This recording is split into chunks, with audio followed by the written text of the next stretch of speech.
Hey guys, this is Chauncey from Session Story, and today we are joined with Damon Smith, New York-based singer-songwriter and pianist whose music blends heartfelt storytelling with rich expressive melodies with a deep connection to the piano. His songs capture raw emotion, introspection, and the beauty of everyday experiences. So we're so thrilled to have you join today. Thank you so much. Yeah, of course. So I recently was introduced to a few of your songs not so long ago, actually. So I heard Pelican Sky, and then that kind of led me down a rabbit hole. And I also heard Poison Mind, and then I just kind of listened to everything from there. Loved everything that you've done. I know you consider yourself a singer-songwriter, and obviously you're a piano player as well, but how do you personally define your sound and your approach to music? First of all, thank you. That's cool. I'm glad you went down the rabbit hole of my music. And I find myself as a songwriter. I have this in my bio, doom ballads and carnival rock. I would say I'm very influenced by things outside of the music world, certain imagery, films, and different things that I feel like I sort of bring that imagery into my music. Yeah. For example, like dark deco, the aesthetic of like Art Deco mixed with sort of more gothic imagery. I feel like I'm equally influenced by things like that. And musically, I would say I'm very influenced by like romantic era classical music and the Beatles, Radiohead, kind of like the cliche greatest bands of all time. And so, yeah, when people ask me to define my music, I usually bring up those things, like the romantic era classical music, my two favorite bands, which are, a lot of people's favorite bands, the Beatles and Radiohead. And then there's just the sort of extra musical aesthetics. And yeah, I would say like I'm also sort of influenced by fables and sort of cautionary tales. And my music feels like it's almost like those picture books you open as a kid that have music coming out of them, like when you open them and pictures that come off the page. Those are kind of the first references I will bring up when I'm asked to define myself as an artist. Like a series of unfortunate events, those books. Exactly. Honestly, yeah, like that Brett Helquist, I think, was the illustrator for that. The font and everything, stuff like that. I definitely am influenced by those books, and yeah, I'm glad you picked up on that.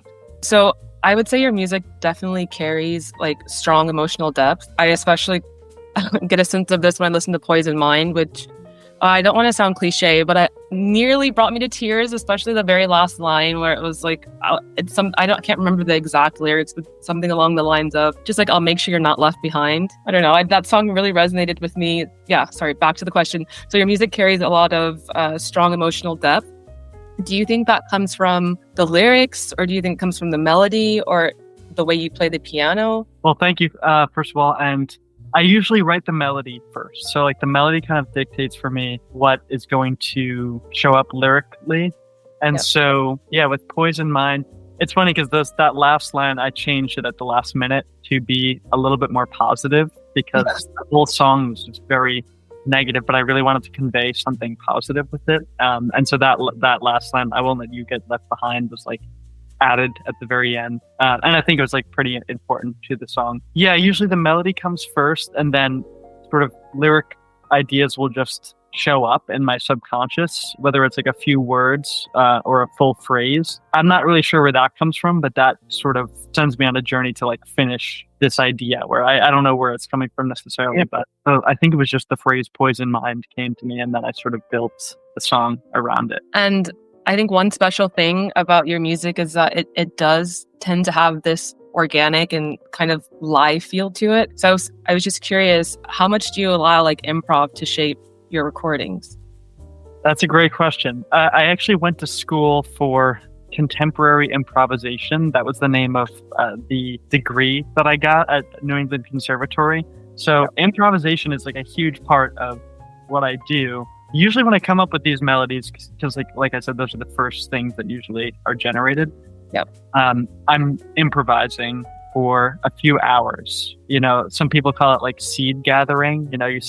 You sit at your little space and you come up with a bunch of ideas. For me, it usually sticks around for like a few days, and I'll be like thinking about it while I'm falling asleep, or I'll listen to it right before I go to bed, and then that's where these lyrical like sort of dispatches or like some short phrases will show up. And from I don't know where. Yeah. Yeah. And And yeah, so basically my process. It really does start with improvisation. Improvisation, seed shows up, Yeah. then like some sort of lyric shows up out of nowhere, and then the difficult part, which is finishing the song, So yeah, improvisation is a huge part. Went to college for it, and I still love improvising with other musicians as well. So I know when I was doing research on you, obviously like, the piano comes up as like the main thing. I was wondering, do you feel the piano gives your music a certain identity that would be different if you, let's say, primarily wrote with a guitar or even a different instrument? Absolutely. I actually just got a guitar for the first time. I feel like it's been a long time coming because I'm so reliant on the piano.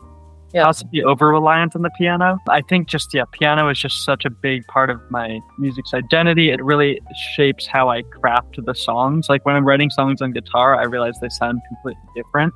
Yeah. And so I'm excited to get into what comes out of the guitar. But yeah, I've actually been working to like become less reliant on the piano, I think. Even my teachers in school were like, you should try and write some stuff without a piano.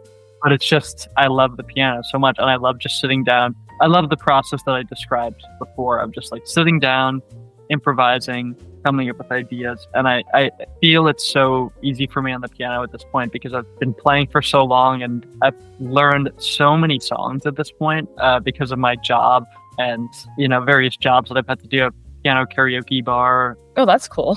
Yeah, wedding band, whatever it is. So because I've spent all that time just like learning songs, hearing songs, and making them come to life on the piano. Yeah. I just feel like I've developed this relationship with the instrument that it's hard to leave behind because I invested so much in it, but I also want to put myself in scarier, more uncertain situations. So that's why I got this guitar. Have you ever played the guitar before? Like this is completely like new territory, or? Yeah, I tried. I actually took a class in school for guitar. I got a C-. I'm really not good at guitar. I don't know why. I think it's because it's completely just intuitively different than the piano. So yeah, I'm just trying to challenge myself. I'm taking a songwriting class with Brian Eno right now, and Brian Eno describes himself as a non-musician, I think. And so I sort of want to take that approach because when I pick up the guitar, I feel like a non-musician. I don't feel like I can attach like small bits of my knowledge to it, but it's completely new territory. Yeah. I think it'll just take time. So I know you mentioned the Beatles and Radiohead. Are there any additional big influences that you had when you were getting started with music? Totally. So I first got a keyboard when I was 7. It was like a really, really cheap keyboard from Chinatown. My grandma got it for me, I think for Hanukkah. Initially, it was like the Beach Boys. My first favorite band, it's a little embarrassing to say, was actually Aerosmith. And so I had a greatest hits Aerosmith CD that I listened to on my Walkman. I don't know if you know what that is, but I really wish I had one still because I have a lot of CDs. But yeah, I listened to Tom Petty a lot as a kid.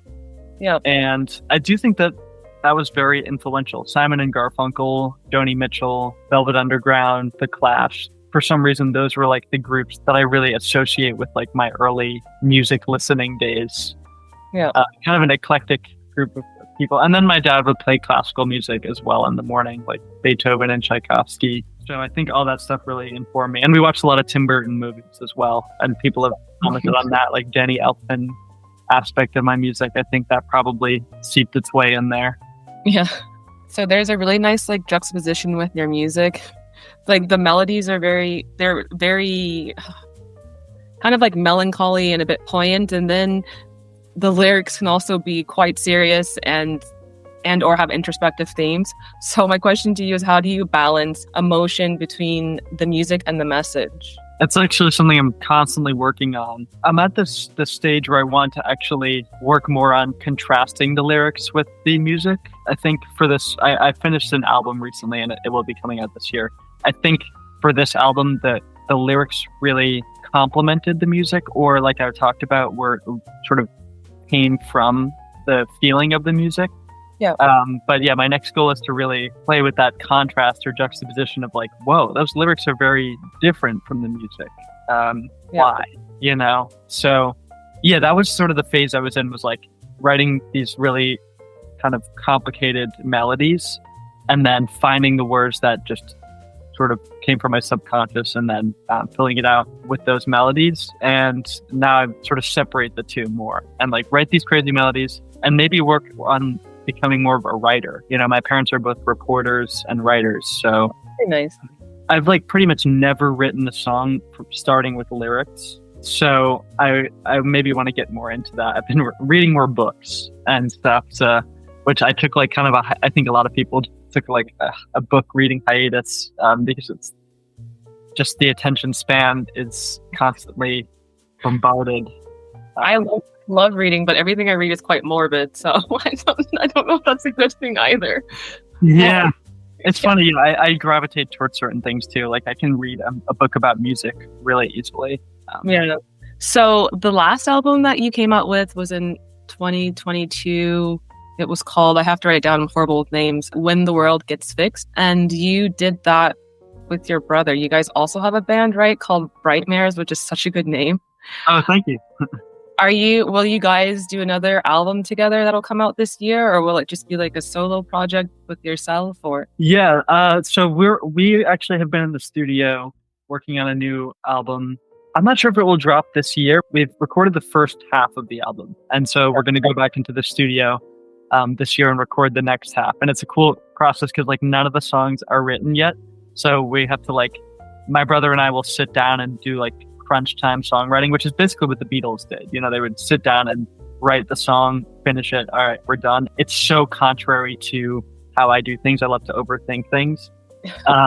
So I'm guessing we'll be finished with that by the end of the year, and I'll be dropping my solo project this year for sure. And on this new solo album that you have coming up, would you say a lot of the songs are like personal reflections, or are they more like created narratives? That's a good question. A lot of the songs are in, I think it's second person, where like I'm saying you, which is an interesting shift for me. The album is called Spectator, and so that kind of goes into that. I'm writing from second person, but I'm really thinking about myself and my own experience. But it's been a cool way to like sort of separate myself from that. So I think it's all of the songs are based on personal experience. Okay. And I think all of them, like for example, Poison Mind, I think I pretty much think of a specific person who I am singing to with each of these songs. So yeah, it's sort of about me, it's also not about me, and it's also about other people. So yeah. Very cool. And I'm always curious to ask artists, so like, what keeps you motivated and excited to keep making music? That's a good question, because that's, you know, I'm not always motivated and excited to keep making music. But what gets me to that point, meditation has been very helpful for me. I feel more inspired. Actually, you know, David Lynch just passed away, and a video that he made about like, transcendental meditation was really helpful for my creative process. It's like sitting for 20 minutes and doing nothing, you know, really changed the game. It's crazy because like, you know, everyone tells you to meditate, but no, you know, someone said this once, like, no, someone telling you to meditate doesn't really work, you know? Exactly. But actually David Lynch telling me to meditate kind of did work. But yeah, that was a big game changer for me. I try to take a walk every day, although it's like freezing in New York City. And I listen to so much music. I took another songwriting class with Phil Elverum from this band, The Microphones, and he was like, stop, don't listen to other people's music. But I don't know if I really agree with that. I get so much inspiration from listening to a ton of music. Same. Yeah, so I do that a lot. I listen to my own music a lot too, honestly. That's helpful, like my own voice memos, and that's another part of my songwriting process. Watching movies, reading articles, you know, like sometimes I'll read it, like I read an obituary about, you know, like an evil Wall Street tycoon, and like I'll be like, all right, I gotta write a song about this, you know. I feel like that's the main thing, is like getting into someone else's world, you know, becoming interested in something outside of myself. Yeah. Gets me to this place where I'm down to write a song. I don't know why, you know, like just being fully invested in stuff outside of myself. Yeah, that makes sense. I know you have new projects coming up. Is there anything new or unexpected that you've been working on in your music lately? That's a good question. I mean, the guitar, for one. Yeah. Definitely the guitar. that's new and unexpected. I did some work on like a film set, which was really cool. I'm But thinking about maybe getting into film scoring at some point. I think that would be cool. Yeah, I mean the guitar is good, but I need some new and unexpected territory. Like maybe I'll try and write a string quartet or something. I don't know. I might want to challenge myself to do something weird and uncomfortable. But yeah, I think the guitar is like that thing for me right now. yeah, yes. Good luck to your fingers.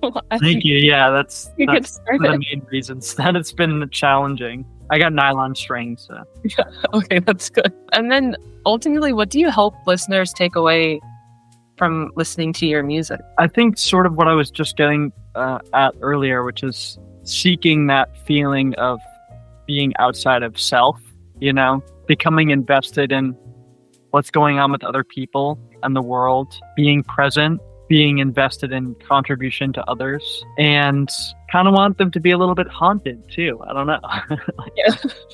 I think it is part of my goal to like sort of haunt people into maybe living more like that. I don't know. Oh, yeah. I was meant to ask this question towards the beginning, but it just came to me now. I have probably listened to your Pelican Sky song probably embarrassingly. I've listened to it too much, and I keep going back and forth. I'm trying to decide like what it means, because at one point I'm like, okay, is it just about, I don't know, being present in nature, or is it actually about a person? Then I wasn't sure, because then you have the lyrics, but you never knew that you wanted to die. So I don't know. I think I had like at least 5 different theories as to what the song could be about. So maybe you could enlighten me. Yeah, I think all theories are valid, Like I said, like I don't really know where these things come from. So my grandmother she was about like 94 years old, and she was in like an induced coma, and it was towards, she was basically in hospice getting ready to pass away. And so the song for me was sort of about connecting with someone who's about to sort of leave this realm and possibly enter a different one. I think that's what was going through my mind. Is like I wrote the lyrics, and she had a place in Florida, or she lived in Florida for like the end of her life, a good amount, and so there were like pelicans and egrets and different birds there. So it sort of felt like connecting like in a dream with a person who's about to sort of leave this mortal coil. Yeah. But I've also felt the different things about it. So I think any interpretation is valid, but that's the one that I feel like was like at least the inspiration. I don't know if that's what it's about. I think it's really up to the individual. And then you also just released another track. It's called Make Pretend. No, it's not Make Pretend. Yes, Make Pretend. Okay, I just wanted to make sure. I was trying to find where I'd written it down. But I also really love this song. I mean, I don't think you really need to go into the story behind it, because I think it's pretty self-explanatory. When stuff is a bit shitty around you, it's just best to make pretend that maybe it's not. Will that song be on your solo project, or? Yeah, that one will be on my upcoming solo album. So the last few singles I've released, like Tightrope, Poison Mind, Pelican Sky, Make Pretend, all of those will be on my upcoming solo album. Oh, very cool. Also love Tightrope. I think it's really cool how you kind of like added in these elements that sound like you're at a circus within the music, so you kind of get that almost like creepy, uneasy feeling of like on the circus tightrope, but it's still beautiful. I really love that song. Yeah. So that those will be making it on the single. That's really cool. Yeah, I think those are like the majority of the questions I had for you. So are there any final words that you want to leave the listeners and your fans with? I would just say, just to reiterate what I said before, which is, shining a spotlight on the present and becoming invested in things outside of yourself will really like open up your entire world. And that's sort of what I'm getting at with some of my music, but that could change. I don't know. That's just where I'm at right now. And I think that's pretty much all I have to say. Cool. Well, thank you so much. Excited to see what you release this year. And yeah, it was nice chatting with you. Thanks so much.